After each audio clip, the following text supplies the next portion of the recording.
கருத்து ஆனந்தமாக்கியது. எல்லை மறுவா நெறியளிக்கும் பாதவூர் எங்கோன் திருவாசகம் என்னும் தேன். திருச்சிற்றம்பலம்.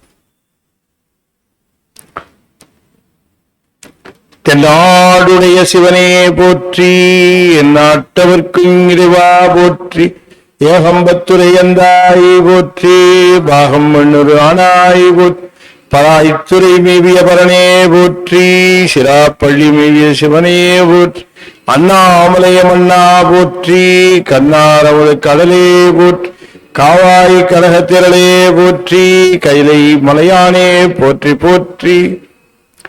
வெற்றிவேல் முருகனுக்கு அரோகரம். திருச்சிற்றம்பலம்.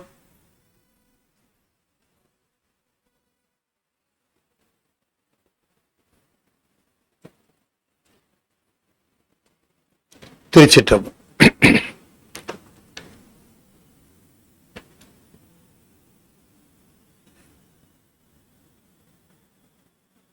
அண்ட சராசரங்களுக்கெல்லாம் அதிபதியாக விளங்கக்கூடிய முருகப்பெருமானுடைய ஒப்பற்ற பெருங்கருணையினாலே அருள்மிகு கமலநாத சத்சங்கம் சென்னை ஐசியம் மிகச் சிறப்பாக நிகழ்த்தி கொண்டிருக்கக்கூடிய இந்த திருவாசக ஞான வேள்வியில நாம் தொடர்ந்து சிந்தித்து வருகின்ற திருச்சதகத்திலே ஆனந்தத்து அழுந்தல் என்கிற பகுதியை தொடர்ந்து சிந்திப்பதற்கு திருவருள் கூட்டியிருக்கிறது. ஆனந்தத்து அழுந்தல் என்பது சென்ற முறை நாம பார்த்தோம். அதாவது அழுந்தி அறிதல் என்பது அனுபவம் என்பதை நாம பார்த்தோம். இந்த அனுபவம் என்று சொல்லக்கூடிய ஒன்று அழுந்தி அறிதல் என்கிற அனுபவத்திலே நிகழ்வது. அழுந்துதல் அறிதல் என்பது இரண்டு வேறு வேறு. அறிதல் என்பது அறிதலோடு நின்று விடுவது, அழுந்துதல் என்பது அதிலே தோய்வது. அப்படி சிவத்தை அறிதலோடு இல்லாமல் சிவத்தோடு தோய்கின்ற அந்த தன்மை, அதை இந்த பகுதி விளக்குகிறது. இறைவனை நாம் எப்படி பார்க்கிறோம், நமக்கு எந்த விதத்திலே அவர் அறிமுகமாகிறார், எந்த விதத்திலே அவர் நமக்கு தேவைப்படுகிறார் என்று இந்த உயிரானது இந்த ஈசன் மேலே வைத்திருக்கக்கூடிய அன்பு வேறுபடுகிறது. எல்லோரும் ஒன்று போல அன்பு வைப்பதில்லை, வைக்கவும் முடியாது. அந்த அன்பிலே அந்த வேறுபாடு நிச்சயமாக இருக்கும். இப்ப நீங்க வைத்திருக்கிற அன்பின் அளவு, அது தரம், not only the quantity but also the quality, அது ரெண்டும் இருக்கு. அளவு மட்டும் முக்கியம் அல்ல, தரமும் முக்கியம். இப்ப 50 ரூபாய்க்கு 1 கிலோ அரிசி கிடைக்கும், 40 ரூபாய்க்கு 1 கிலோ அரிசி கிடைக்கும், 30 ரூபாய்க்கு 1 கிலோ அரிசி கிடைக்கும். அப்படின்னா quantity is same, but what about the quality? Quality எப்படி இல்லையா, அது அது பார்க்கிறோம், அது வித்தியாசப்படுகிறது. எனவே அன்பினுடைய அளவு மட்டுமல்ல, அன்பினுடைய தரமும் ஒவ்வொருவருக்கும் மாறுபடுகிறது, வேறுபடுகிறது. இப்ப நம்ம மணிவாசகர் தன்னை ஒப்பிட்டுக் கொள்ளுகிற பொழுதெல்லாம் இந்த அன்பினுடைய தரத்தை பற்றித்தான் அவரு அதிகமா பேசுவார். கண்ணப்பன் ஒப்பதோர் அன்பின்மை கண்டவன் என்னப்பன் என்னொப்பில் என்னையும் ஆண்டு கொண்டு என்று அவர் சொல்லுவது, கண்ணப்பர் காட்டுகின்ற அன்பினுடைய அளவு இல்லை, அந்த தரம் இல்லையா.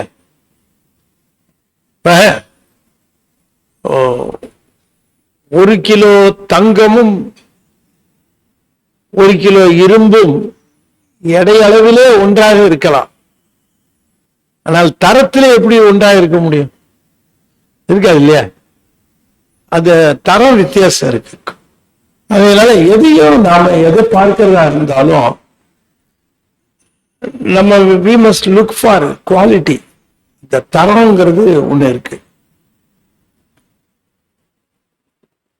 இப்ப கணவனுக்கும் மனைவிக்கும் இடையில இருக்கக்கூடிய அன்பு பேசுகிற பொழுது எல்லாரும் சொல்லுவாங்க, எங்க வீட்டுக்காரர் என் மேல எவ்வளவு அன்பு வச்சிருக்காரு தெரியுமா அப்படின்னு சொல்லுவாங்க. மகிழ்ச்சிதான். ஆனா அந்த அன்பினுடைய தரம் என்ன, குவாலிட்டி என்ன அப்படிங்கிறது தான் அந்த அன்பை நிர்ணயம் செய்வது. கணவனும் மனைவியும் ஒரே ஆபீஸ்ல வேலை செய்வாங்க. காலையில 2 பேரும் ஒன்னாத்தான் வீட்டுல இருந்து கிளம்புவாங்க. ஒரே இடத்துல வேலை செய்வாங்க. ஒரே இடத்துல வேலை செஞ்சு முடிச்சுட்டு ஒன்னாதான் திரும்பி வருவாங்க. அப்ப ஒன்னா திரும்பி வந்தப்புறம் ஒன்னாவே அவர்கள் உணவு உண்ணுவது எல்லாமே ஒன்னா இருப்பாங்க. இப்ப பிரிச்சு இருக்கிற நேரம் எவ்வளவு குறைச்ச பாருங்க. இப்ப அன்பு காட்டுவதற்குரிய வாய்ப்பு ரொம்ப அதிகம் 2 பேருக்கு. கணவன் ஒரு இடத்துல வேலை செய்வார், அவரு கிளம்பி போயிடுவார். காலையில 6:30 மணிக்கெல்லாம் கிளம்பி போயிடுவார். இரவு 10:30க்கு தான் வருவார். அந்த அம்மையார் வீட்டிலே தான் இருப்பாங்க. ராத்திரி 10:30 மணிக்கு வந்த பிறகு ஒரு 1/2 மணி நேரம் 2 பேரும் பேசுவார்கள். அதுக்கப்புறம் திரும்ப தூங்க போயிடுவாங்க. திரும்ப அடுத்த காலையில 4:30 5 மணிக்கெல்லாம் எழுந்திருச்சு திரும்ப. நம்ம என்ன நினைப்போம், இந்த நாள் முழுக்க கூடவே இருக்கிற இந்த 2 பேருக்கும் இடையில அன்பு மிகுதியாக இருக்கும் என்று நாம நினைப்போம். அன்பை காட்டுவதற்கு சந்தர்ப்பங்கள் அதிகம் என்று நினைப்போம். ஆனா இந்த ராத்திரி ஒரு மணி நேரம் மட்டும்தான், 1.5 மணி நேரம் அப்படிதான் முயற்சியிருந்து அந்த பேசுகிற அந்த நேரத்துல அந்த கணவனுக்கும் மனைவிக்கும் இடையில அன்பு காட்டுவதற்கான நேரம் குறைவு. அதனால இந்த குறைந்த அன்பு பரிமாற்றம் தான் அங்க இருக்குன்னு நாம நினைப்போம். ஆனா நீங்க பிராக்டிக்கலா நீங்க சிந்திச்சீங்கன்னா பாத்தீங்கன்னு சொன்னா, நாள் முழுக்க கணவனும் மனைவியுமா பார்த்துட்டு இருக்கிற அன்பு குவான்டிட்டி வேணா கூட இருக்கலாம். ஆனா ராத்திரி 1 மணி நேரம் பார்த்துக்கிறவங்ககிட்ட இருக்கிற அன்புல குவாலிட்டி ஜாஸ்தி இருக்கும், தரம் அதிகமா இருக்கும். நாம சுவாமிய குவான்டைஸ் பண்றதை விட அவர் மேல வைத்திருக்க அன்பை குவாலிட்டி இம்ப்ரூவ் பண்ணணும். அதுதான் நம்முடைய அன்பின் தரம். அதைத்தான் சொல்லுகிறார். எத்தனை நாளா அன்பு காட்டிக் கொண்டிருக்கிறார் சிவகோசரியார்? எத்தனை நாளா, எத்தனை ஆண்டுகளா அன்பு காட்டிக் கொண்டிருக்கிறார்? ஆனா மணிவாசகர் பாடுகிற பொழுது சிவகோசரியார் மாதிரி எனக்கு அன்பு ஒண்ணுமே கேட்கல. 6 நாள் தானே காட்டினாரு. 6 நாள் தான் காட்டினாரு. கண்ணப்பன் ஒப்பதோ அன்பின்மை கண்டமின் தரு. எத்தனை நாள் காட்டினாருங்கிறது முக்கியம் இல்லை, என்ன தரத்துல காட்டினாருன்னு. அந்த தரம்ங்கிறது அன்புல நம்முடைய தரம் ரொம்ப உயர்வா இருக்கணும். சாமிக்கு நாம காட்டுற அன்பை குவான்டைஸ் பண்றதை விட அந்த அன்பை நம்ம இப்ப பூசை கூட பண்றோம், மணிக்கணக்கா பூசை பண்றோம். ஆனா குவாலிட்டிங்கிறது என்ன அப்படின்னு நான் தப்பா சொல்றேன்னு என்ன தவறா நினைக்காதீங்க.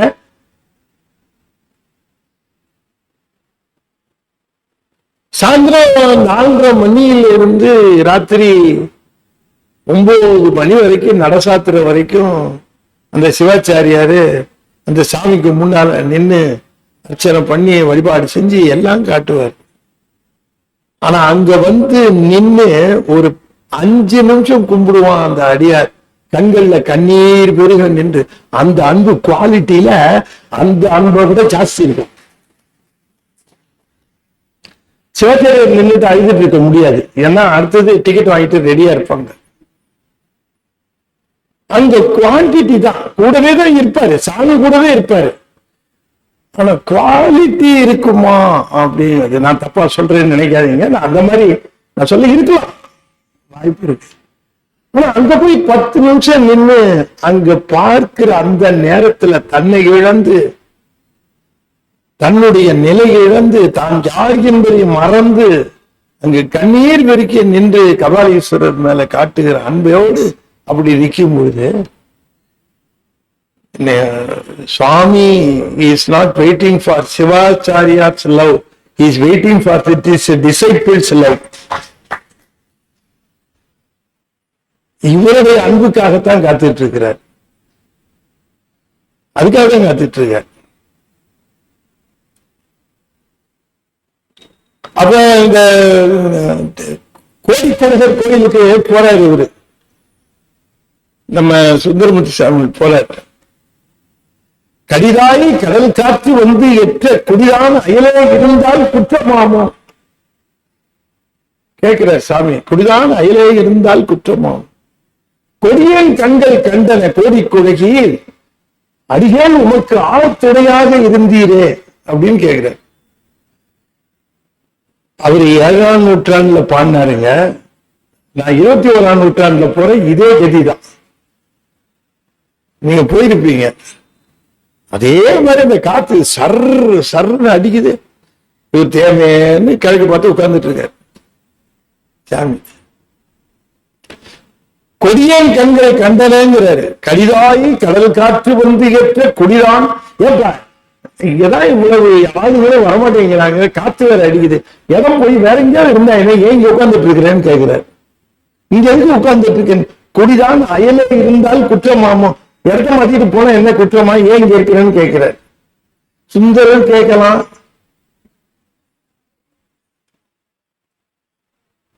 அதுல திருக்கடைக்காப்புல சொல்லும்போது சொல்றார், நீ ஏன் இங்க இருக்கிறன்னா, யாராவது ஒருத்தன் இது பாடல் பெற்ற தலைன்னு தேடி வந்தானா என்ன பண்றது, அவனுக்காக நம்ம இங்க இருக்கணும்னு இருக்கிற நீ, அப்படிதானே என்ன. ஆகையினால அந்த தரம் என்கிற அந்த அன்பின் தரம், அதுக்கு நீங்க திருவாசகம் முழுக்க மணிவாசகர் பாடுபடுறது அன்பை பெருக்குவதற்கு இல்ல, அன்பின் தரத்தை பெருக்குவதற்கு, அன்பின் தரத்தை பெருக்குவதற்கு.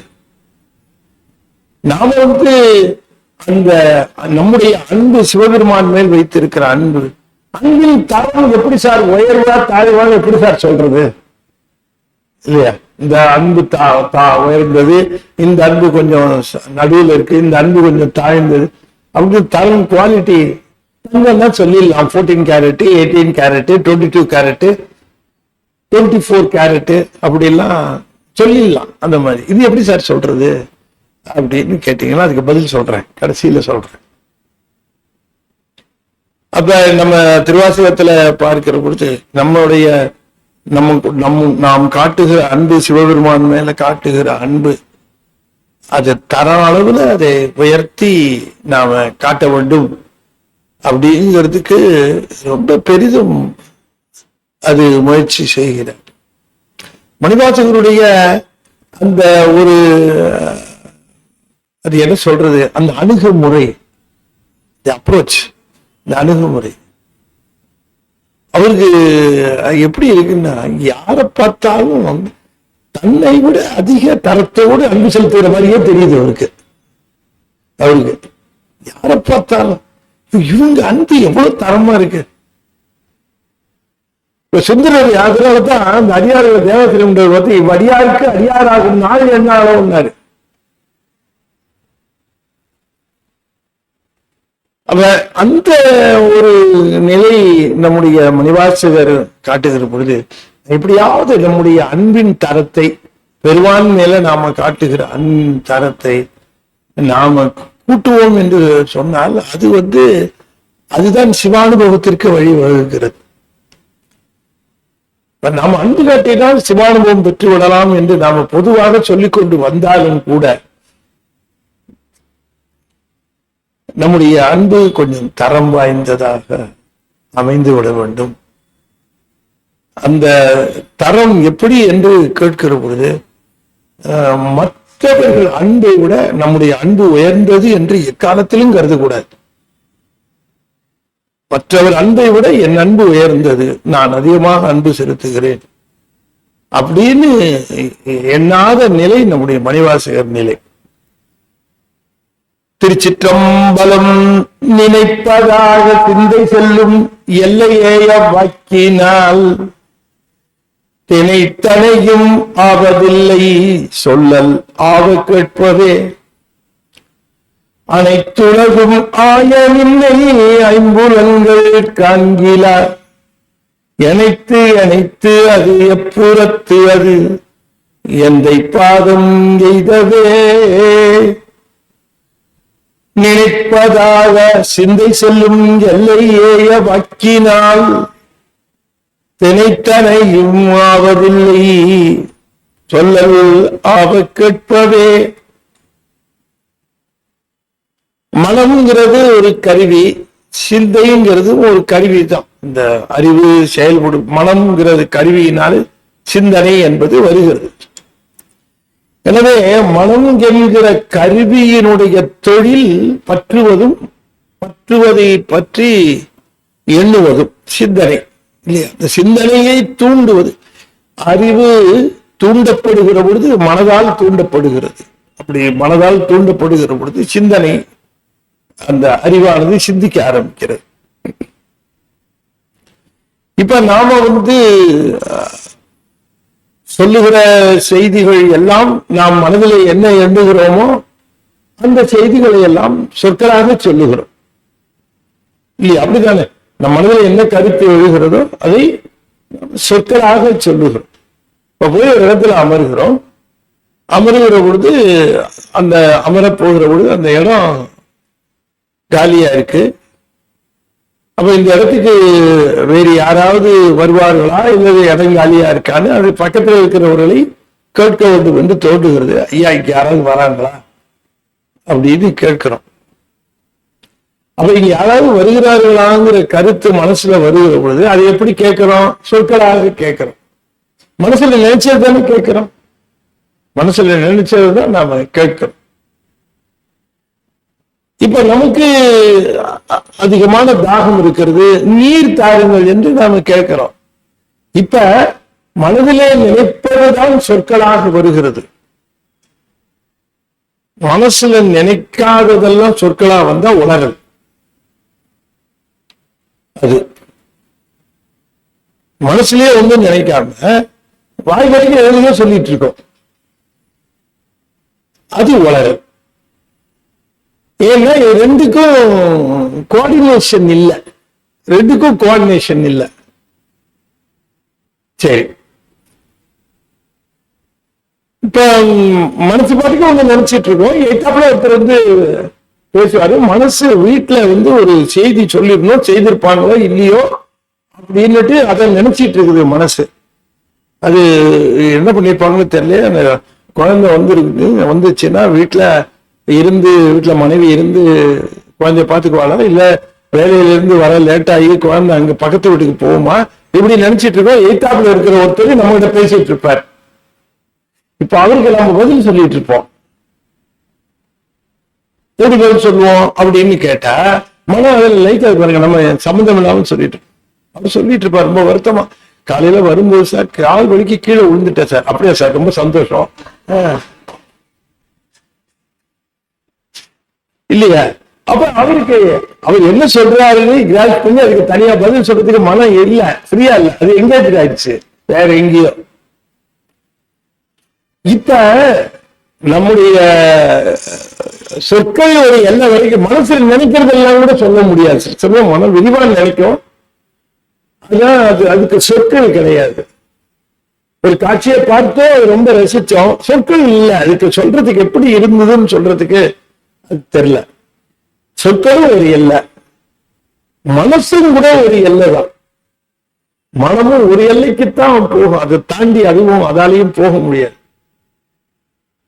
இப்ப இந்த சொற்கள் ஒரு எல்லை, சொற்கள் மனம் நினைப்பதை வெளிப்படுத்துகின்ற சொற்கள் ஒரு எல்லை, மனமும் ஒரு எல்லை.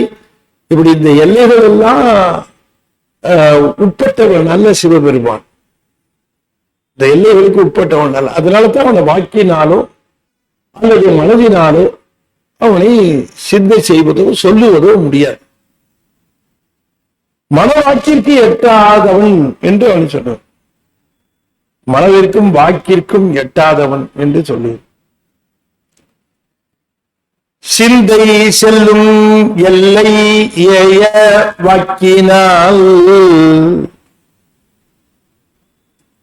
சிந்தை செல்லும் எல்லையேய வாக்கினால், சிந்தை செல்லும் எல்லை, மனம் செல்லுகிற எல்லையில ஒரு அளவுக்கு இந்த வாக்கு போகும். ஆனால் தாண்டாலும் போக முடியாது.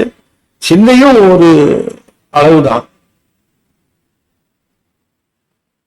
நினைப்பதாக சிந்தை செல்லும் எல்லை ஏய வாக்கினால், சிந்தை செல்லும் எல்லை விரும்புகிற வாக்கினாலே செல்லுவது ஓரளவு. ஆனால் சிவபெருமானும் அந்த எல்லையை தாண்டியவனாக, மனதால் சிந்திக்கின்ற எல்லையை தாண்டியவனாகும், வாக்கால் குறிப்பதற்கான எல்லையை தாண்டியவனாகும், இந்த 2 எல்லைகளையும் தாண்டியவனாக விளங்குகின்றான். அதனால இது வேலைக்கு ஆகாதுங்கிறார். தினைத்தனையும் ஆவது இல்லை. அப்ப இவ்வளவு சொல்றமே அவரை பத்தி, நீ என்ன ஒண்ணும் வேலைக்கு ஆகுதுங்க, நீ நம்ம இவ்வளவு சொல்றமே, அவரை இவ்வளவு சொல்றது எப்படி சொல்ற? அவங்க அனுபவிச்சதை சொல்றாங்க, அதை கேட்டுக்கிட்டு கிளிப்புல மாதிரி நீ சொல்ற. உனக்கு என்ன தெரியும்? நீ தெரிஞ்சு சொல்றியா, மற்றவங்கிட்ட இருந்து தெரிஞ்சதை சொல்றியா? இல்லீங்களா? கார் ஓட்டுறாரு ஒருத்தர், அவர் கார் ஓட்டுறவர் இன்னொருத்தட்ட இந்த காரை பத்தி விவரம் தான் சொல்லுகிறார்.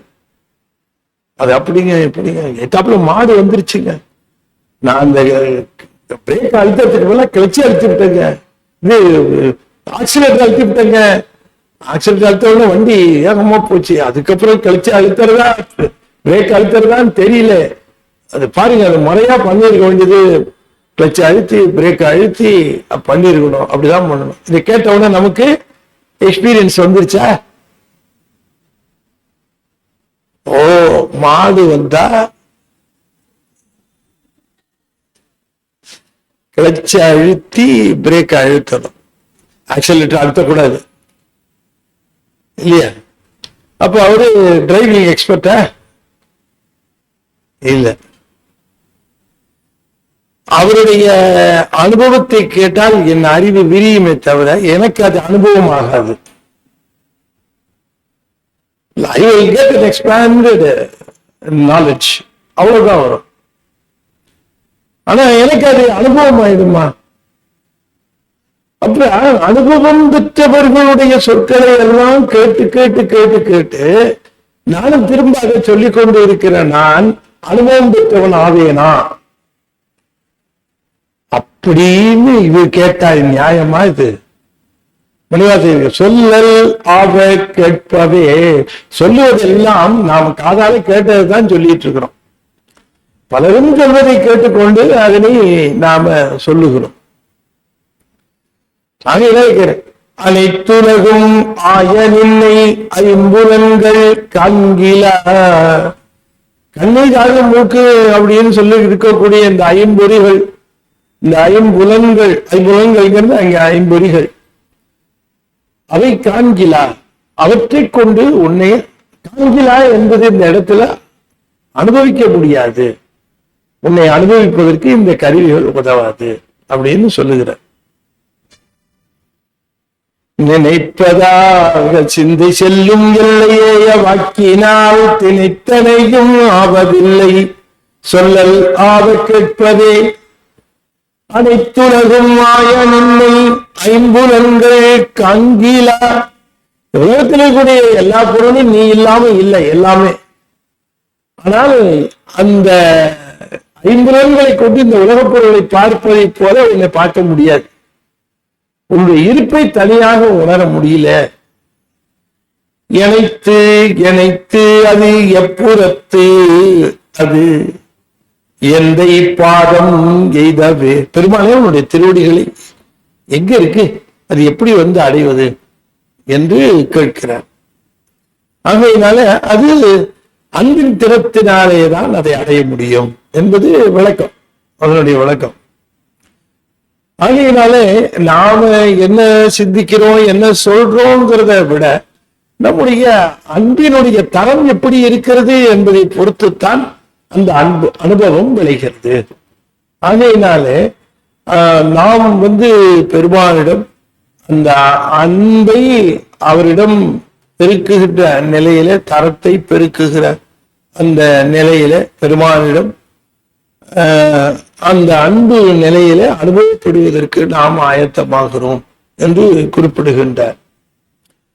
ஆகையினாலே நீண்ட நேரம் நினைப்பதாக சிந்தை செல்லும் எல்லையே வாக்கினால் என்று குறிப்பிடுவதனாலே இது நம்முடைய மெய்கண்டார் சொல்லுவது மனமோ வாக்கு அதீத கோசரமானவன் என்று அதுக்கு சொல்லுவார். அதுக்கு சிவஞான முனிவர் உரை எழுதுகிற பொழுது சொல்லுகிறார், மனம் என்பது பசுஞானம், வாக்கு என்பது பாசஞானம். பாசஞானத்திற்கும் பசுஞானத்திற்கும் எட்டாதவன் பதிஞானத்திற்கு மட்டுமே எட்டுவான் என்று குறித்தவாறு அப்படிங்கிறார். அந்த மனோவாக்குங்கிறதான் இங்க சொல்லுகிறார். மனோவாக்கு அதீத கோசரம், வாக்குங்கிறத பாசஞானமாகும், மனம் என்பதை பசுஞானமாகவும் அதனை குறிப்பிட்டு இதற்கு அகப்பட மாட்டான், பதிஞானத்திற்கு மட்டுமே அகப்படுவான். எனைத்தது எப்புறத்தது எந்தை பாதம் எய்தவே, எந்தை பாதம் எய்தவே.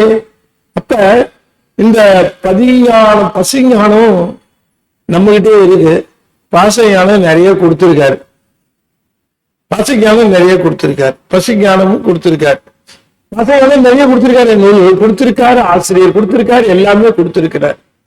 பதிஞானமும் பசுஞானமும் நமக்கு சிந்திக்கிற திறமை கொடுத்திருக்காரு, எல்லாத்தையும் நாம சிந்திக்கிறோம். சரி, ஆனா இவற்றாலும் காண முடியாது என்று சொல்லுகிற பொழுது இந்த உயிரானது தன்னை காண வேண்டும் என்று அது விரும்புகிறதா என்பதை அவர் தெரிகிற பொழுதுதான் அதற்கு பதிஞானம் வழங்குகிறார். அவர் தான் கொடுக்கிறார், அது எங்கேயும் நம்ம வாங்க முடியாது இல்லையா? அதை நாம வாங்குவதற்கான வாய்ப்பும் இல்லை. பெருமான் சொல்லுகிற பொழுது சென்றடையாத திருவுடையானே என்று சொல்லுகிறார். நன்றுடையானை தீயதிலானே நரை வெள்ளோடு ஒன்றுடையானே என்று சொல்லுகிற அந்த தன்மையில நிறைவெள்ளேறு ஒன்றுடையானே, உமையொரு பாகம் உடையானே, சென்றடையாத திரு உடையான். சென்றடையாத திரு இல்லையா அது? நம்ம அது நம்ம சேரும், நம்ம அது கஷ்டப்பட்டோம், அது நம்மை சேரும். அப்படிப்பட்ட ஒரு கருணை. ஆகவே இணைத்து எப்புறத்தது என்று சொல்லுகிற பொழுது நம்முடைய முயற்சியினால் அவர் நமக்கு கிட்டுவார் என்பதை காட்டிலும் அவருடைய கருணையினால் நமக்கு கிட்டுவார். ஆகவே நாம் நம்முடைய அன்பின் தரத்தை உயர்த்துகிற பொழுது அன்பை பெருக்குகிறோம். அன்பை பெருக்குவது என்பதை தரத்தை உயர்த்துவதுதான் அதனுடைய. எய்தல்லாவது என்று நின்னை எம்பிரான் இவ்வஞ்சனேற்கு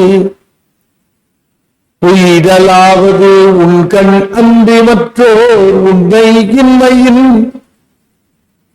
பைதலாவது என்று பாதுகாத்து இறங்கு பாவியேற்கு ஈதலாது நின்கண் ஒன்றும் வண்ணம் இல்லை ஈசனே. எய்தலாவது என்று நின்னை, எய்தலாவது என்று நின்னை என்னைக்கு உன்னை சேர்றது அப்படின்னு ஒரு கொஸ்டின் கேட்கிறார். என்னைக்கு உன்னை சேர்றது அப்படின்னு கேட்கிற சாமி. இப்ப நம்ம அந்த கேள்வி கேட்க கொஞ்சம் பயப்படுவோம். சாமி உங்ககிட்ட என்னைக்கு நான் சேர்றது? ஏன்னா சின்ன வயசுல இருந்து நமக்கு என்ன சொல்லி கொடுத்துருக்காங்கன்னா, யாராவது இறந்து போயிட்டா எங்கன்னு கேட்டா சாமி கிட்ட போயிட்டாங்க. சாமி கிட்ட போயிட்டாங்கன்னா அன்னையில இருந்து சாமி கிட்ட போறது கொஞ்சம் லேட்டா தான் பண்ணிக்கணும் அப்படின்ட்டு இல்லையா? அவர் கேட்கிறாரு, உன்னை வந்து சேர்றது எப்ப அப்படின்னு கேட்கிறாரு. அவருக்கு அது வந்து ரொம்ப முக்கியமா தோணுது. எய்தலாவது என்று நீ பாட்டுக்கு போயிட்ட, தில்லைக்கு வாழ்ந்துட்டு போயிட்ட, இந்த தில்லைக்கு வந்து எய்தல் ஆவது என்று தில்லையில வந்த பிறகு நீ வருவது எப்போது என்று தெரியலையே. இவஞ்சனேக்கு பெருமானே, ஒரு விஷயம் உங்களுக்கு தெளிவா சொல்லிக் கொள்ளுகிறேன். எமக்கு உம்மை விட்டால் வேறு யாரும் இல்லை, எனக்கு வேற யாரும் இல்லை. நிஜமாவே சாமி, நீ யாராவது இருக்கிறாங்களோன்னு நினைச்சுக்கிட்டு தயவு செய்து என்னை விட்டுட்டு போயிடாது. அவங்க பார்த்துக்குவாங்க, இவங்க பார்த்துக்குவாங்கலாம் நினைக்காது. எனக்கு யாரும் அந்த மாதிரி கிடையாது, எனக்கு யாரும் கிடையாது. என்னை பார்ப்பதற்கு இருக்கிற ஒருத்தர் நீதான். எய்தலாவது என்று நின்னை எம்பிரான் இவ்வஞ்சனேற்கு உயிரலாவது உன் கண் அன்றி மற்றோர் உண்மை இன்மை. உன்னை தவிர வேற எனக்கு யாரும் இல்லை. நீயா ஏதாவது கற்பனை பண்ணிட்டு அவங்க பார்த்துக்குவாங்க, அவங்க பார்த்துக்குவாங்க, அவங்க கிட்ட வாங்கிப்பாங்க இல்லையா? நம்ம லைஃப்ல கூட, கலைகள் லைஃப்ல கூட நம்ம கூட்டிட்டு போறேன்னு சொல்லியிருப்பாங்க, அடுத்த நாள் கூட்டிட்டு போயிருப்பாங்க. இல்ல நீங்க வந்து அவங்களோட வந்துருவீங்கன்னு நினைச்சேன், இவங்களோட வந்துருவீங்கன்னு நினைச்சீங்க அப்படிம்பாங்க. ஏங்க நான் வந்து சொன்னேன், நான் அவங்களோட வருவேன் இவங்களோட வருவேன்னு அப்படின்னு கேட்பாங்க. இது நடக்கிறது தானே எப்பவுமே. அது மாதிரி கேட்கிறாரு, யாரோடையாவது நான் அடைக்கலம் வந்துருவேன், அங்க போயிடுவேன். சரி, இந்த சாமி தான் சரியா இல்லை, அந்த நாமம்பட்ட சாமிகிட்டயா போய் சேருவோம் அப்படின்ட்டு போயிடுவேன் நினைச்சு அது அந்த மாதிரி போகிறவங்க இல்ல. இவ்வஞ்சனேக்கு உய்தலாவது உன் கண்ணன்றி மற்றோர். அது என்ன அழகு பாருங்க, அதுதான் மணிவாசகருடைய திருவாசக அழகே ஒரு அழகு. மற்றோர் இடம் இன்னையும் மற்றொரு பொருள் இன்னையும் மற்றொருவர் இன்னையும் அப்படிலாம் சொல்ல, மற்றோர் உண்மை இன்னையினர். அப்ப நீ ஒன்றிதான் உண்மை, மித்ததெல்லாம் பொய். அதுதான் எப்படி அடையிறதுன்னார். வேறு உண்மை கிடையாது இந்த உலகத்துல, ஒரே ஒரு உண்மைதான் உண்டு. உண்மை பொருள்னாரு யாரு? நம்முடைய ஞானசம்பந்த பெருமான் சொல்லுகிறார். ஞானத்திரளாய் நின்ற பெருமான் நல்ல அடியார் மேல் ஊனத்திரளை நீக்கும், அதுவும் உண்மை பொருள் போதும். உண்மை பொருள், அது உண்மை பொருள். அப்புறம் மித்தம் என்னது? இது ஒண்ணுதான் உண்மை பொருள். சிவம் மட்டும்தான் உண்மை மெய்ப்பொருள். அதனாலதான் அந்த மெய்ப்பொருள்ங்க, இந்த மெய்க்கு தான் உண்மை பொருள்ங்கிற. மற்றொரு உண்மை இன்மையில் உண்மை தவிர ஒரு உண்மை பொருள் இல்லாத காரணத்தினாலே தேவரீரை வந்து நான் தஞ்சமடைந்து எனக்கு தெளிவா தெரிஞ்சு போச்சு. நீங்க ஒருத்தர் தான் உண்மை பதி, ஒன்றுதான், அதுவும் நீங்க தான். மற்றதெல்லாம் உபச்சாரமா பதி என்று சொல்லலாம், தாங்கள் தானே உண்மையான பதி. அதை நான் உணர்ந்தவன், அதனால நான் வேற எங்கேயாவது போவேன் அப்படின்னு நீங்க நினைக்காதீங்க இல்லையா? மற்றவங்க போவாங்க, திங்கக்கிழமான ஒரு இடம், செவ்வாய்க்கிழமான ஒரு இடம், புதன்கிழமான ஒரு இடம், வியாழக்கிழமைன்னா ரொம்ப முக்கியமா ஷீரடி சாய்பாபா போய் ஆகணும். அவங்களும் போவாங்க, நான் போக மாட்டேன். நான் சொக்கநாதர்கிட்ட தான் வருவேன். இப்ப தரம் புரியுதா உங்களுக்கு? இதான் தரம். வேற ஒருத்தரையும் நினைச்சு கூட பாக்குறது சிவம் ஒன்றே இல்லையா?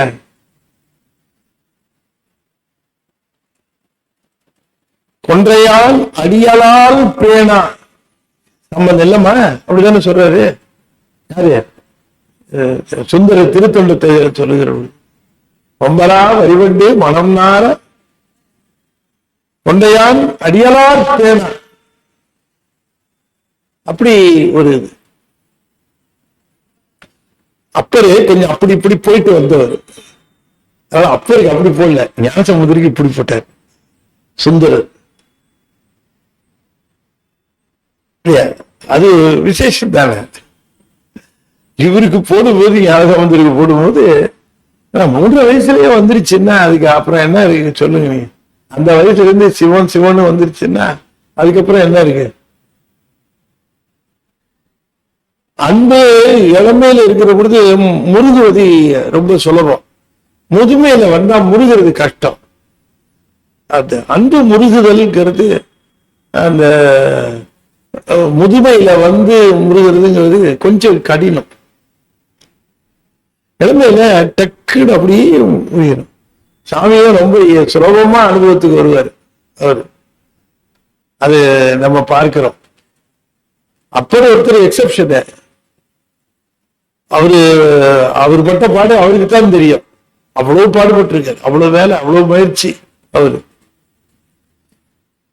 எய்தலாவது என்று நின்னை எம்பிரான் இவ்வஞ்சனேக்கு உய்தலாவது உன் கண் அன்றி மற்றோர் உண்மையின்மையின். பெருமானே தேவரீரே உண்மை, மற்றதெல்லாம் உண்மை இல்லை. நான் உண்மையை தவிர எதுவும் சொல்வதில்லை, இதுவே உண்மை. அதனால சாமிக்கு பேரு உண்மைன்னு பேரு, மெய்ப்பொருள்னு பேரு, உண்மை பொருள். மற்றொரு உண்மை இன்மையின் பேரு. நாம் சென்று தஞ்சம் அடைய வேண்டிய, அடைக்கலம் புக வேண்டிய உண்மை சிவம் ஒண்ணுதான். உய்தலாவது உங்கள் என்று மற்றொரு உண்மை இன்மையும் பைதலாவது என்று பாதுகாத்து இறங்கி இறங்கி பாதுகாத்து பாதுகாத்து இறங்கினர். நீ இப்படி இருக்கக்கூடிய ஒருத்தர் எவ்வளவு துன்பப்படுவான் என்பதை தேவரீர் அதற்காக இறங்க வேண்டும் இல்லையா? அதாவது ஒரு கிராமத்துல ஒரு ஹோட்டல் நடத்துறாரு ஒருத்தர், நடந்தது சொல்றேன். ஹோட்டல் நடத்துறாரு. கிராமம்னா கொஞ்சம் பாதி அந்த பகுதியில் இருக்கவங்க எல்லாம் அங்கதான் சாப்பிடுவாங்க. பகுதியில் சாப்பிடுவோம். குறிப்பா சில பேர் அந்த ஹோட்டல்ல தான் சாப்பிடுவாங்க, அவர்கிட்ட தான் சாப்பிடுவாங்க. கொஞ்சம் ஆச்சாரமா இருக்கும், ஹைஜீனிக்கா இருக்கும் அப்படிங்கிறனால சாப்பிடுவோம். அது வெளியூர் போயிருந்தாரு.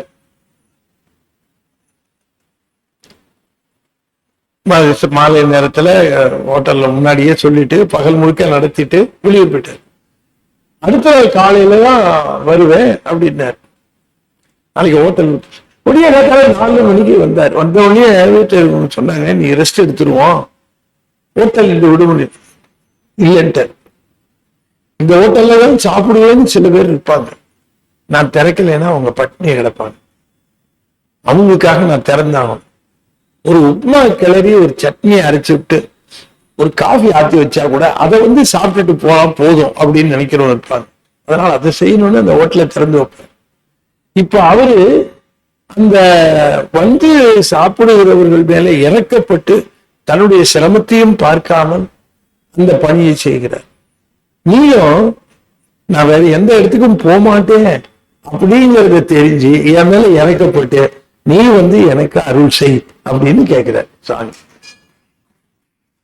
நான் எங்கேயும் போக மாட்டான், அவன் நம்மளை விட்டா எங்கேயும் போக மாட்டான், அவன் நம்மகிட்ட தான் வருவான், நம்ம எங்க அப்படின்னு நீ தெரிஞ்சுக்கோ. நான் வேற எங்கேயாவது இல்லையா? பைதலாவது என்று பாதுகாத்து இறங்கு பாதியேற்கு. துன்பம் அர்த்தம். பாதுகாத்து இறங்கி பாதுகாத்து இறங்கினார். இறங்கி என் மேல இறக்கப்பட்டு என்னை பாதுகாப்பாயார். பாதியேற்கு ஈது அலாது நின்கண் ஒன்றும் வண்ணம் இல்லை ஈசனே. இந்த பாவிக்கு இதை தவிர்த்து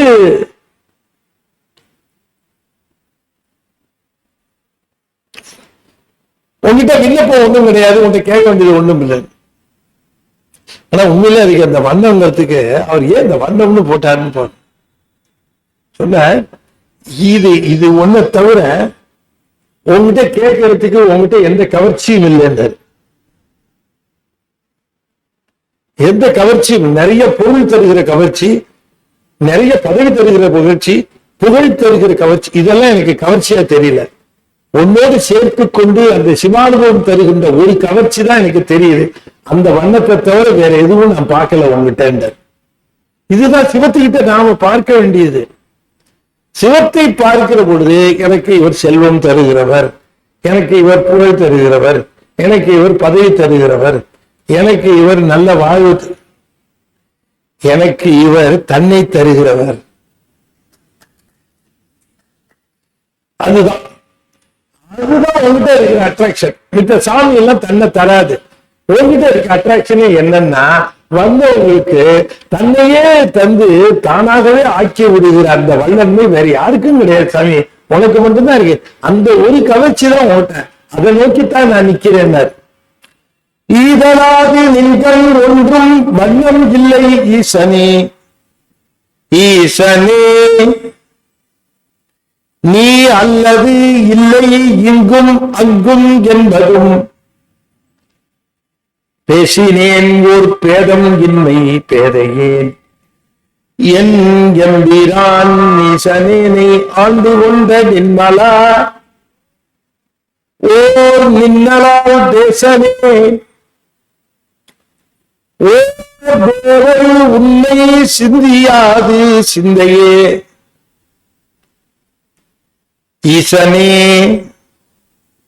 எம்பிரானே நீசனேனை ஆண்டு கொண்ட நின்மலா தேசனே.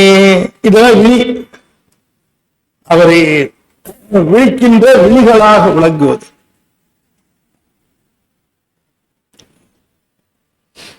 ஈசனே நீ அல்லது இல்லை எங்கும் அங்கும் என்பதும் பேசினேன் போர் பேதம் இன்மை பேதையேன் என் எம்பிரான். நீ அல்லது இல்லை இங்கும் அங்கும் என்பதும், நீ எதை பார்த்தாலும் உன்னுடைய இயக்கமாகத்தான் தெரிகிறது. சூரியன் வருவது, சந்திரன் தெரிவது, மலர்கள் மலர்வது, காற்று வீசுவது, கடல் அங்கே திரண்டு அலைகள் பாய்வது, எதை பார்த்தாலும் எப்படி தெரிகிறது என்று சொன்னால், பெருமானே உன்னுடைய அந்த கருணையின் இயக்கம் தான் இங்கே புரிகிறது. இப்படி இந்த உலகம் முழுவதும் இயங்கிக் கொண்டிருக்கிற இயக்கத்திற்கு யார் காரணமாக இருக்க முடியும்? வேறு ஒருத்தர் இதற்கு காரணமாக இருக்க முடியுமா என்று யோசித்து யோசித்து பார்க்கிற பொழுது, நீ இந்த உலகத்துல இங்கு அங்கு என்று சொல்ல முடியாதபடி எங்கும் பிரகாசமாய், அங்கிங்கராதபடி எங்கும் பிரகாசமாய், ஆனந்த பூர்த்தியாகி அவரோடு நிறைந்தது எதுன்னு தாய்மானவர் கேட்கிறார். பரசிவ விலாச வணக்கம். அங்கு இங்குன்னு சொல்லுகிற இடத்துல சாமி அங்க இருக்கிறார், சாமி இங்க இருக்கிறார் இல்லையா? இப்ப நம்ம கேட்டா சாமி எங்க இருக்கிறார்? திருவண்ணாமலையில் இருக்கார். அங்க மட்டுமா இருக்கார்? திருவொற்றியூர்லயும் இருக்கார். 2 இடம்ல சொல்றீங்களா? இல்ல மயிலாப்பூர்லயும் இருக்கார். அங்கும் இங்கும் எங்குமே இல்லையா? நீ அல்லது இல்லை இங்கும் அங்கும் என்பதும், இந்த உலகத்திலே குறிப்பிடுகின்ற இடங்களில் இங்கு அங்கு என்று சொல்லுகின்ற அந்த இடங்களிலே மட்டுமல்ல, பேசினேன் ஓர் பேதையின் பேதமின்மை பேதை ஏன் என் எம்பீரான். அப்ப சுட்டி அறிகின்ற இடங்களில் மட்டுமே நீ இருக்கிறாயா என்று கேட்டால், சுட்டி அறியப்படாத இடத்திலேயும் தேவரீர் இருக்கிறீர். அது பேதமின்மை. பேதமின்மை என்று சொல்லுவது சுட்டி அறியப்பட முடியாத நிலை. அப்ப என்னன்னா, நீ அங்க இருக்கிற, நீ இங்க இருக்கிற, நீ எங்க இருக்கிற, ஆனா நீ இங்கு இருக்கிற, அங்கும் எங்கும் இருக்கிற அந்த நிலை, இது பேதமின்மை. ஒன்றாய் இருத்தல், உள்ளேயே ஒன்றாயும் இருக்கிறாய். அங்கும் இங்கும் என்று பேதம் பார்க்கிற அந்த நிலையிலும் இருக்கிறாய், பேதமின்மையிலும் இருக்கிறாய். அப்ப உயிரோடு அத்விதமானபடி இருக்கிறதுனாலே எந்த பொருள் அத்துவிதமாக வேறாக இருக்கிறதோ அதை நமக்கு வேறாக காண முடியாது. வேறாக காண வேண்டும் என்றால், ஒரு பொருளை காண வேண்டும் என்றால் அது வேறாக இருக்க வேண்டும். அங்கும் இங்கும் இருக்கிறாய் நீ என்று சொல்லுகிற அந்த பாங்கில அங்கும் இங்கும் எங்கும் எங்கோ இருக்கிறீர் தேவரீர். ஆனால் ஓர் தேதம் என்னை பேரேன் என் எம்பிரான். பெருமாளே, நீர் எல்லா இடங்களிலும் கலந்து இருக்கின்றீர், என்னுடன் ஒன்றாக பேதமின்மையிலேயும் வழங்குகிறேன். சுட்டி அறிகின்ற நிலையிலே தேவரீர் இல்லை, சுட்டி அறியப்பட முடியாத நிலையிலே தேவரீர் இருக்கின்றேன். சுட்டி அறியப்பட முடியாத நிலையிலே இருக்கிற தேவரீரை உணர்வுக்கு கொண்டு வந்து உணர்விலே உணர்கின்ற அந்த தன்மை அடியனேற்கு ஊட்டி தர வேண்டும். பேசினேன் ஓர் வேதம் இன்னையும் பேதைக்கேன் எம்பிரான் ஈசனேனே ஆண்டு கொண்ட நின்மலா ஓர் நின்னலால் ஓர் தேவர் உண்மை சிந்தியாது சிந்தையே. ஆகையினாலே மற்ற தெய்வங்கள் அங்க இருக்கு இங்க இருக்கு, கடவுள் அங்க இருக்கு இங்க இருக்கு என்று சொல்லுகிறவர்கள் எல்லாம் என்ன அத்துவிதமாக இல்லை. நீர் தேவரீர் ஒருவர் மட்டும்தான் உயிருக்கு உயிராக இருந்து உயிருக்கு அறிவித்து உயிரோடு அறிந்து வருகின்ற அந்த பெருமான். எனவே உயிருக்கு உயிராக இருந்து உயிரினுடைய அறிவிலே அறிவாக இருந்து அறிவித்து அறிந்து வருகின்ற தேவரீர் நான் உண்மை தவிர வேறு எவரையும் தெய்வம் என்று கருதவில்லை என்பது தெள்ள தெளிவாக தெரியும். இதை ஒருவர் உங்களுக்கு சொல்லணும்னு அவசியம் இல்லை.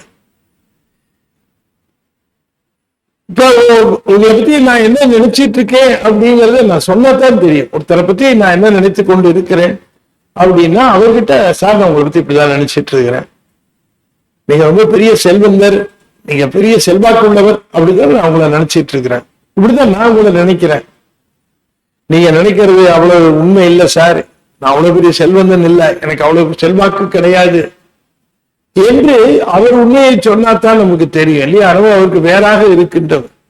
நாம என்ன கேட்டு தெரிந்தோமோ அதை சொல்லிக் கொண்டிருப்போம். ஆனால் சிவம் அப்படி அல்ல. சிவமானது அது சிவம் எப்படி என்று சொன்னால் அது நமக்கு வேறாக இருந்து அறிவதல்ல, அது நம்மோடு கூடவே இருந்து அறிவது. அதனால நான் சிவத்தை தவிர வேறு தெய்வம் இல்லை என்று நான் சிவத்திட்ட போய் சொல்ல வேண்டியதில்லை. அதுக்கு தெரியும் நம்ம பையன் அப்படின்னு அவருக்கு நல்லா தெரியும். வேற யாரும் போய் சொல்ல வேண்டியதில்லை. சாமி ஒரு உங்களுடைய பெரும் பக்தர், ஒரு உங்களுடைய ரொம்ப ஆழ்ந்த பக்தர், உங்களுடைய அடியார் அப்படின்னு சொல்லணுமா? சொல்ல வேண்டியதில்லை. அப்படி சொல்ல வேண்டிய அவசியம் இல்லாமல் அந்த அடிமை பண்பை உணர்கின்றவர் சிவபெருமான். தானாக அவரு தெரியும் ஒவ்வொருத்தருடைய அந்த அடிமை பண்பு எப்படி என்று அவருக்கு தெரியும். ஆகையினாலே என்னுடைய உள்ளமானது வேறு ஒருவரை தேவர் என்று சிந்தியாது. ஒரு தேவர் உண்மை சிந்தியாது சிந்தையே வேறு ஒருவரை கடவுள் என்றோ முழுவதற் பொருள் என்றோ தெய்வம் என்றோ என்னுடைய சிந்தை சிந்தியாது. அது நீ எனக்கு பேதமின்மையாக இருக்கிற காரணத்தினாலே தேவரீர் நன்கு அறிவீர். ஆகையினாலே உம்முடைய அந்த ஒப்பற்ற தன்மையினால் தான் உமக்கு அடிமைப்பட்டே தேவரீர் எனக்கு எப்போதும் துணையாக விளங்குகின்றேன். ஆகையினாலே என் மீது இரக்கம் கொண்டு இந்த பிரபஞ்சத்திலே நான் மீண்டும் சிக்கி சுழலாமல், ஏன்னா அது இடைப்பட்ட காலங்கிறது அவருக்கு ஒரு ஆபத்து நிறைந்தது. அவரை ஆட்கொண்டார், அவருக்கு எல்லா விதமான நலன்களும் அருளினார். ஆனால் அழைத்து செல்லவில்லை, தில்லைக்கு வா என்று சொல்லிவிட்டார். அழைத்து செல்லாமல் தில்லைக்கு வா என்று சொன்ன அந்த காரணத்தினாலே அந்த தில்லைக்கு சென்று பெருமானை சந்தித்து அவர் ஆட்கொள்ளுகின்ற அந்த நிலைக்கு இடையிலே வேறு சிக்கல்கள் வந்துவிடக்கூடாது. இதுதான் நம்முடைய 12வது நூற்பாவும் இதுதான். சீவன் முத்தர்கள் நான் அடிக்கடி சொல்லுவது, திருமந்திரத்துல கூட ரொம்ப அற்புதமா சொல்லுது. நாம் நினைப்போம் சீவன் முத்தர்களாக இருக்கிறவர்களுக்கு கவலை இல்லை, சிவபெருமானோடு ஒன்றி அனுபவம் பெற்று விட்டார்கள், அவர்கள் ஆனந்தத்தை அனுபவித்து விட்டார்கள், அவர்களை விட பெரிய பேர் பெற்றவர்கள் அவர்கள் நிம்மதியா இருப்பாங்க. சொல்ல போனா இந்த சீவன் முத்தர்களாக இருக்கிறவர்கள் அந்த முந்தைய நிலையில் இருக்கிறவர்களை காட்டிலும் அதிக துன்பத்தோடு இருப்பார்கள். அதுக்கு எடுத்துக்காட்டு மணிவாசகர்.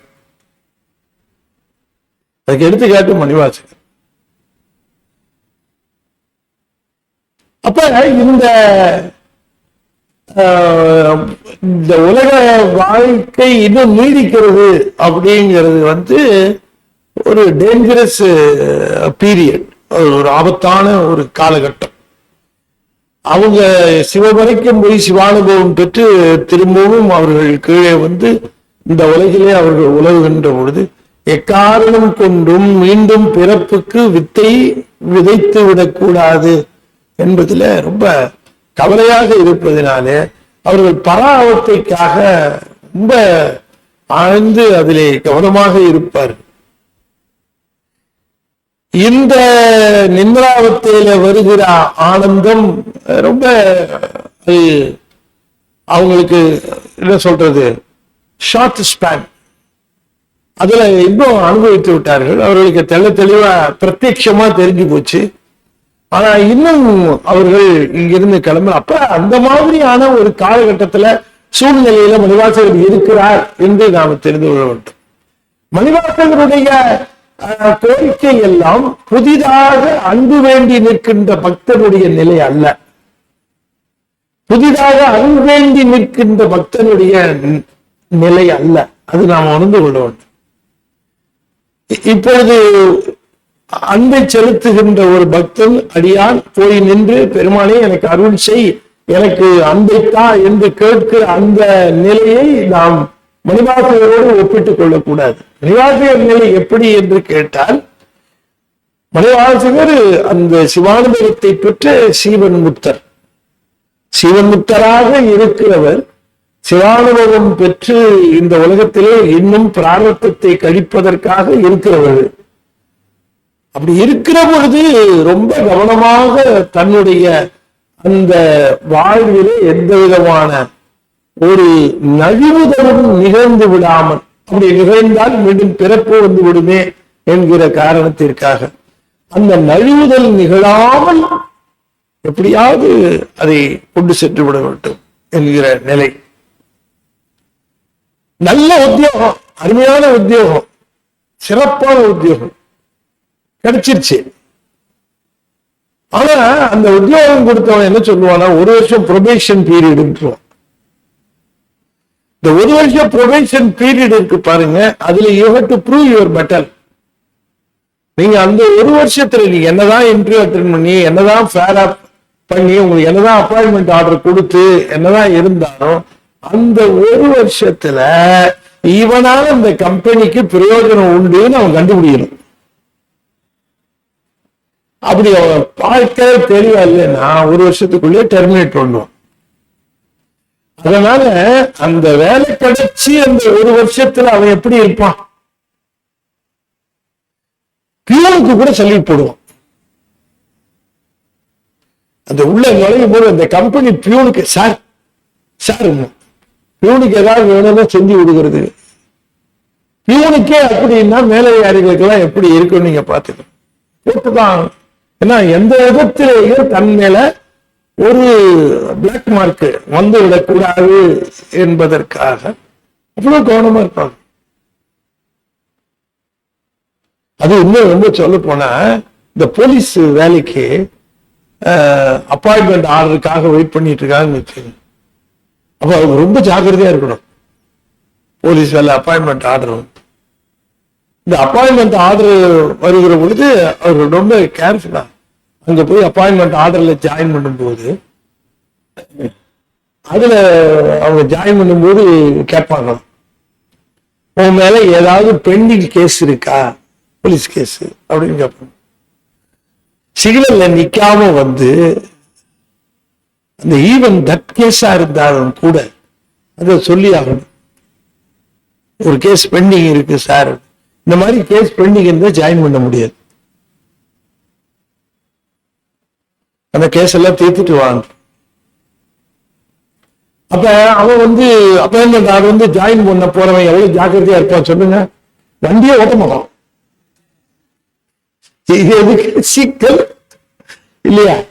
அது மட்டும் இல்லை, எந்த வந்து தும்புக்கும் போகல. இங்க 4 பேர் சேர்ந்துட்டு அந்த ஏரியா பக்கமே போகணும். போலீஸுக்கு எப்படி இல்ல, அந்த 4 பேரும் ரொம்ப பண்ணிட்டு இருக்கவங்க மட்டும் இல்ல, சுத்தி நின்று பேருக்கு பார்த்தவங்களும் சேர்த்து கூப்பிட்டு போயிட்டோம். எவ்வளவு பேர் அதிகமான பேரை கூட்டிட்டு போறாங்களோ அவ்வளவு பேர் போலீஸுக்கு நல்ல பேரு. 6 பேரை கைது பண்ண சும்மா நின்று பார்க்க வைக்கிற கேஸ பே பண்ணி எஃப்ஐஆர் போட்டு பேரை போட்டு உங்க அப்பா பேரை போட்டு எல்லாத்தையும் எழுதிடுவோம்.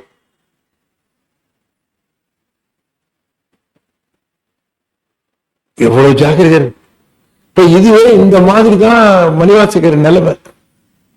ஏதாவது கேஸ் ஆயிடுமோ, அங்க சிவலோகம் கூட்டு போறதுக்கு, பராவத்தை விரைவுக்கு சிவலோகம் கூட்டு போறதுக்கு எதுவும் பெண்டிங் இருக்க கூடாது. ஐயோ சங்கீதம் ஒண்ணு இருக்க போல இருக்க, எப்படி வந்தது? ஆகாபத்திலே வந்திருக்கு, போயிட்டு வந்திருக்கு அப்படின்ட்டு கதை போயிடும். அதுக்குத்தான் அஞ்சுகிறார். அதனால சிவன் முத்தர்கள் நடுங்குவாங்க தப்பு செய்யறது. தப்பு செய்யறதுக்கு இல்ல, தப்பு செய்யறது மட்டும் இல்ல, தப்பு செய்யறத பார்த்தாலே நடுங்குவாங்க. அம்மா வெந்நீர் அணிகளாதவரை கண்டால் அம்மா நாம் அஞ்சுமாறேன்னாரு. இந்த அஞ்சுமாறு அச்சப்பட்டு எல்லாமே என்னன்னு கேட்டா ப்ரொபேஷன் பீரியட் தான்.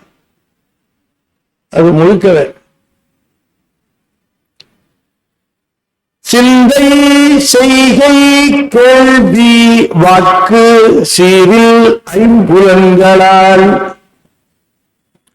முந்தையான காலம் இல்லை எய்திதாக மூர்க்கனேன் வெந்து ஐயா விழுந்திலேன் உள்ளம் வெல்கி வெண்டிலேன் எந்தையாய நின்னை இன்னும் எய்தல் உற்று இருப்பனே.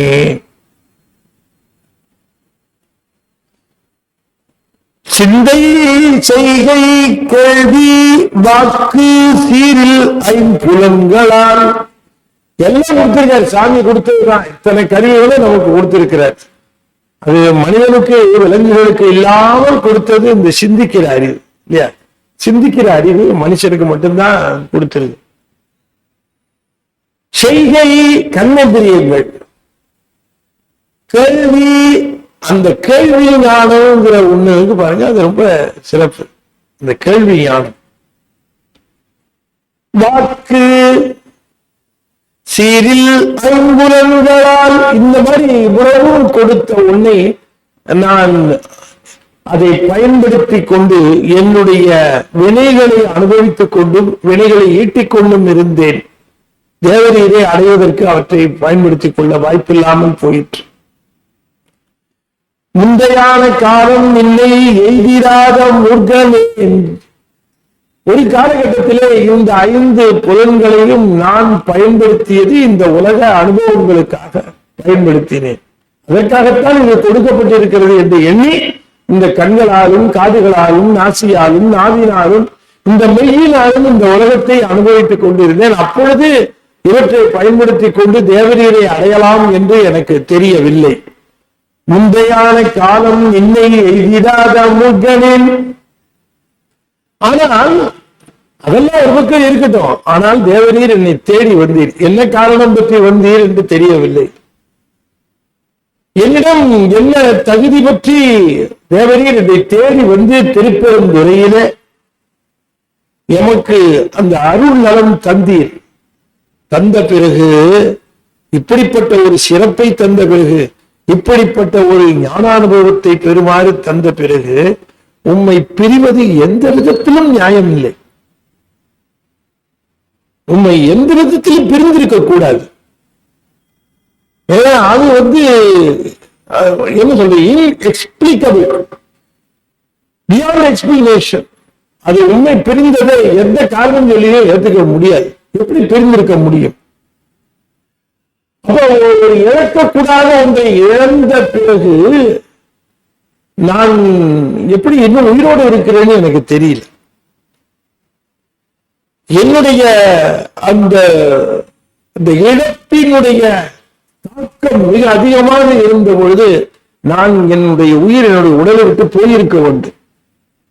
ஆனா போகல. அதை பார்த்து அப்ப போகாததுனால எனக்கு நல்ல தெளிவாக தெரிகிறது, நான் எனக்கு இன்னும் உலக அந்த பந்தம் ஒட்டி கொண்டு இருக்கிறது என்று தெரிகிறது.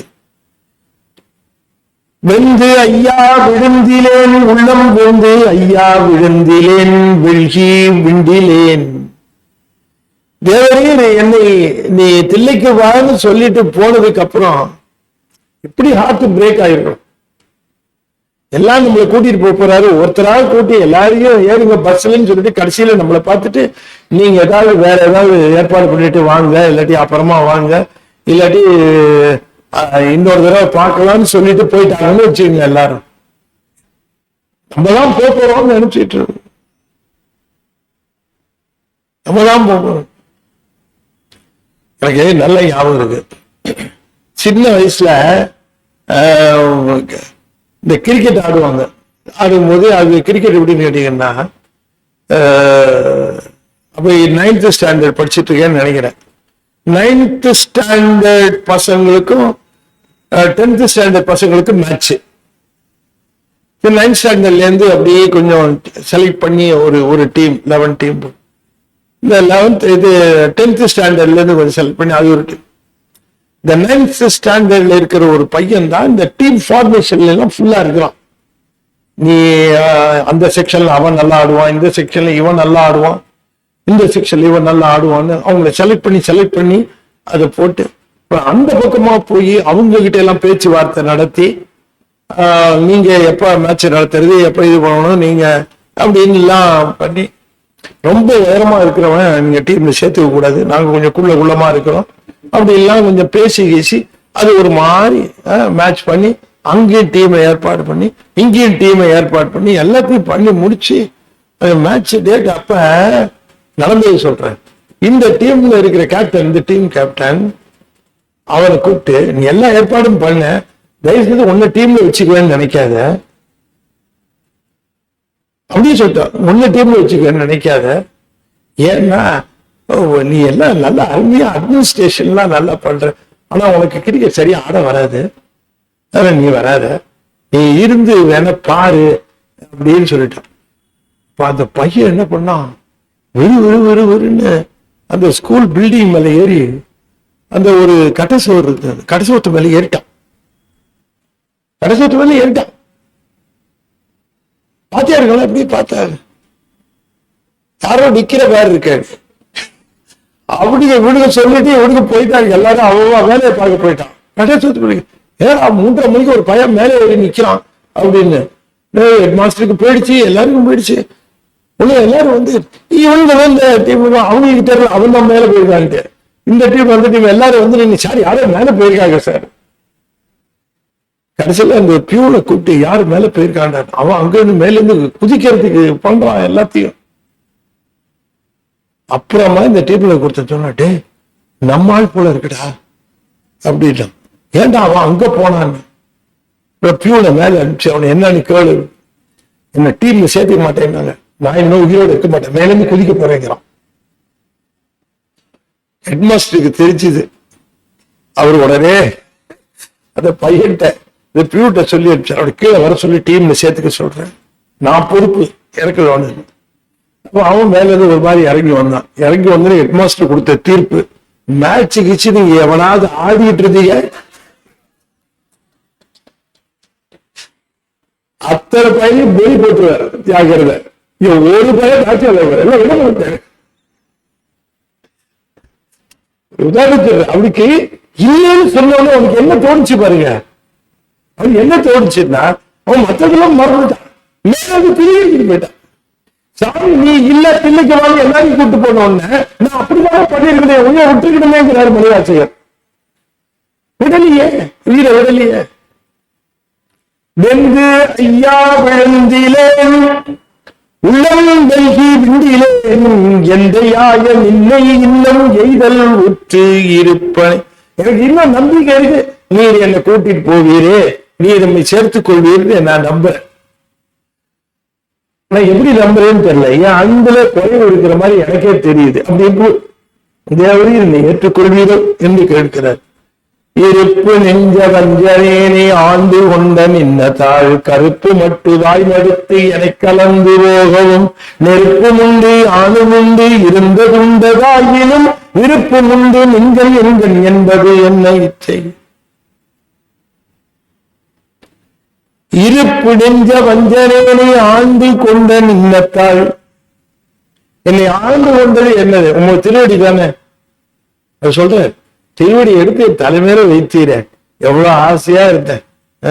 சுவாமியோட திருவடி எடுத்து நம்ம தலைமையில், இணையா திருவடியின் தலைமையில் வைத்தலுமே துணையான சுற்றங்கள் அத்தனையும் துறந்தொழிந்தேன். இருப்பு நெஞ்ச வஞ்சனேனே ஆண்டு கொண்ட நின்னத்தாள், இரும்பு போல லேசா உருகாது. அப்படிப்பட்ட ஒரு கடினமான இந்த உள்ளம் படைத்த என்னை வஞ்சனேனே ஆண்டு கொண்ட நின்னத்தாள், எவரீர் ஆண்டு கொண்டீர், தேடி வந்து ஆண்டு கொண்டீர், தேடி வந்து எம்மை அழைத்து ஆண்டு கொண்டீர், வருக என்று அழைத்து ஆண்டு கொண்டீர். எவ்வளவு பெரிய கருணை இருந்தால் எம்மை தேடி வந்து ஆண்டு கொண்டீர். கருணையில எந்த விதமான ஒரு சந்தேகமும் இல்லை.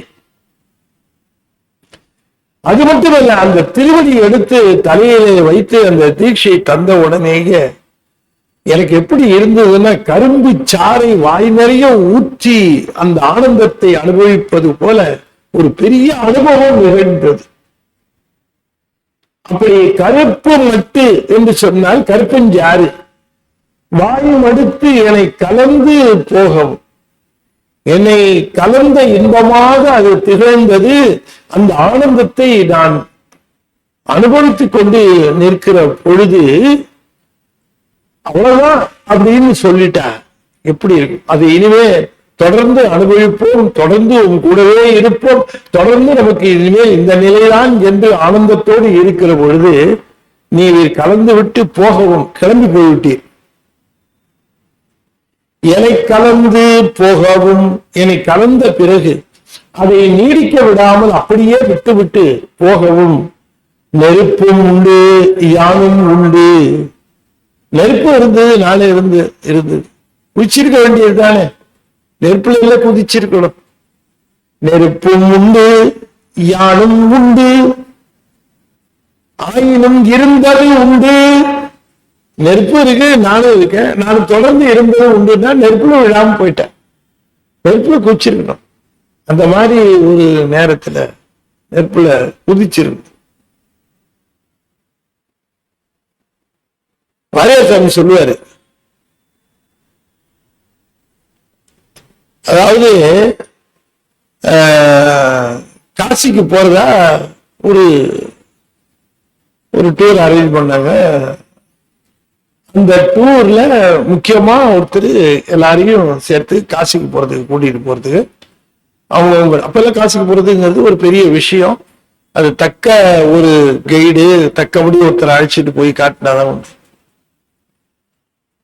அப்ப அவருக்கு ஒரு அந்த பெரிய ஒரு நிலையில இருக்கிறவர் தான் எல்லாரையும் சேர்த்து அழைச்சிக்கிட்டு போறார் காசிக்கு.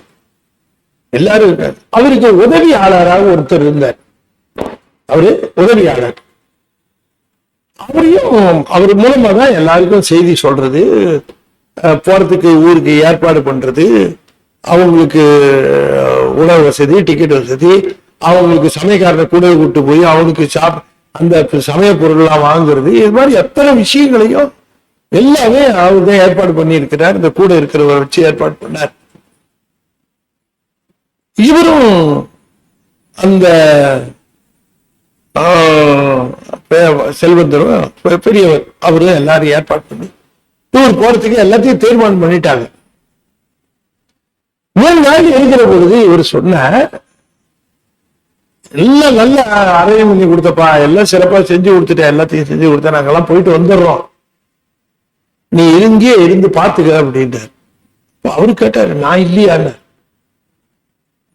சௌரியப்படல, அங்க போறதுக்கு இங்கதான் ஒரு பக்குவம் இருக்கணும், அது இருக்கணும், இது இருக்கணும், எதையோ காரணம் சொல்லி அவரை வேண்டான்ட்டார். வாரியார் எழுதியிருக்கார் இத. அவர் போயிட்டார். சொன்ன உடனே அவர் கிளம்பி போயிட்டார். அடுத்த நாள் அந்த அமைப்பாளர் அதை ஏற்பாடு பண்றார். அந்த பெரியவர் வீட்டை திறந்துபடி வெளியில வர, அவர் வீட்டு வாசல் முத்தத்துல தூக்கு போட்டு தூங்கிட்டாரு. அவர் தூக்கு தூங்கிட்டார். அலறி அடிச்சு போயிட்டார். அவரு இந்த குறிப்பு, காசிக்கு என்ன அழைச்சிட்டு போவீங்கன்னு நினைச்சிட்டு இருந்த போது நீ வேண்டான்னு சொல்லிட்டீங்க, இனிமே உயிர் வாழ்ந்த பிரயோஜனம் இல்லை அப்படின்னு எழுதி. அதுக்கு வேற எங்கேயா போய் தூக்கு போட்டு கூடாது, அவர் வீட்டு வாசல்லையே தூக்கு போட்டு. இது அரியர் எழுதியிருக்கார். அதை ஒருத்தர் உதாரணம் சொல்லி எழுதியிருக்கார். அதாவது இந்த பல் இருக்குல்ல, அந்த பெண்ணோட பல்லு அது படுபலையே ரொம்ப அழகா ஒளி விட்டுக்கிட்டு இருக்கான். அது வரைக்கும் அந்த முத்துக்கு தான் அந்த மாதிரி ஒளிவிடுவதிலையும் வெண்மையிலையும் சிறப்பு அந்த முத்து நினைச்சுதான். ஆனா அவருடைய பல்வரிசையை பார்த்து எல்லாரும் இது முத்தை விட சிறப்பா இருக்குன்னு சொன்ன உடனே இந்த முத்து தாங்க முடியாம தற்கொலை பண்ணிக்கிச்சான், தூக்கு போட்டுக்கிச்சான். இந்த மூக்களை புல்லாக்கா தொங்கிச்சான். அது அப்படின்னு இந்த மூக்குல புல்லாக்கா இந்த முத்து தொங்குறத ஒரு புலவன் எழுதியிருக்கான். இந்த பல்லுக்கு தோத்து போய் தூக்க மாட்டிக்கிட்டு இந்த முத்து தொங்கிருச்சு அப்படின்னு எழுதணும்.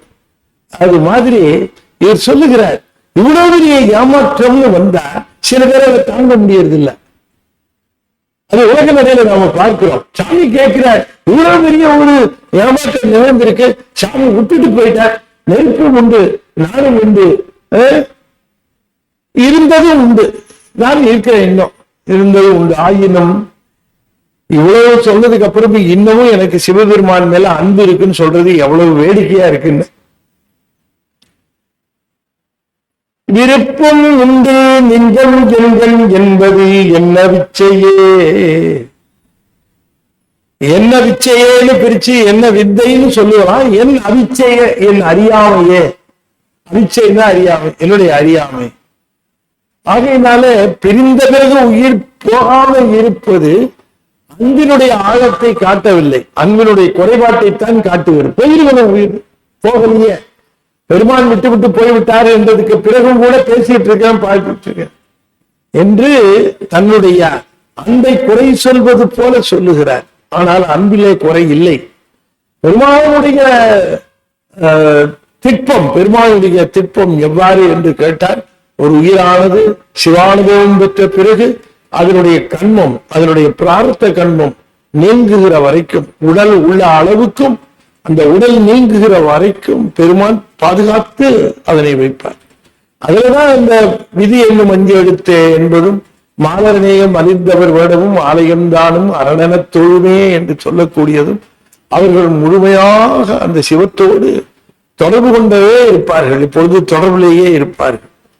அந்த தொடர்பு நிலை என்பது இந்த திருவாசகம். எனவே சிவபெருமானோடு மணிவாசகர் கொண்ட தொடர்பு நிலை அறிவிப்பு தான் திருவாசகம். அவர் தொடர்ந்து அவரோட அந்த நிலையிலே இருந்தார்.